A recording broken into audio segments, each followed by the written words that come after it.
Welcome to TS24 news. ఈరోజు ముందుగా నమస్తే తెలంగాణలోని ముఖ్యమైన అంశాలు చూద్దాం. నీరో పాలన జీరో పాయిదా, ఆట విడుపు వంట వార్పు, సీఎం రేవంత్ కాలక్షేపం. ఇక్కడ ఒకసారి ఈ పిక్చర్ చూడండి, ఇక్కడ చూడండి. గురుకులంలో ఫుడ్ పాయిజన్, 28 మంది విద్యార్థులకు అస్వస్థత.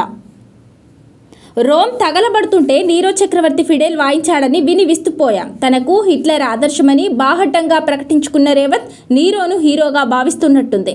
ఒకవైపు ఎల్నినో ముజ్జుకొస్తుంది, వాన లేక పంటలు ఎండుతున్నాయి. ప్రాణహితలో నీళ్లున్నా లిఫ్ట్ చేసి పొలాలకు పారిచ్చే దిక్కులేదు.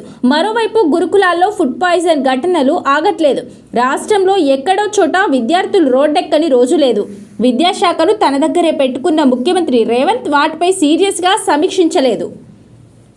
ప్రజా సమస్యలను గాలి కదిలి కాలక్షేపం చేస్తున్నారు. మంగళవారం శిల్పకళా వేదికలో అర్జెంటీనా ఈజిప్ట్ ఫుట్బాల్ మ్యాచ్ను అర్ధరాత్రి దాకా వీక్షించి వినోదించారు రేవంత్. తాజాగా గురువారం తన మన్వడి కోసం ఇంట్లో పూరీలు చేస్తూ ఆనందించారు.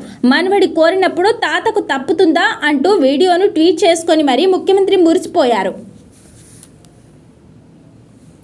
ఇక మంత్రుల సంగతి సరే, కొందరు విందుల్లో మరికొందరు విహారయాత్రల్లో నిమగ్నమయ్యారు. ఒక ఆయన ఈత కొడుతుంటే ఇంకొక ఆయన దావతులు తిరుగుతున్నాడు.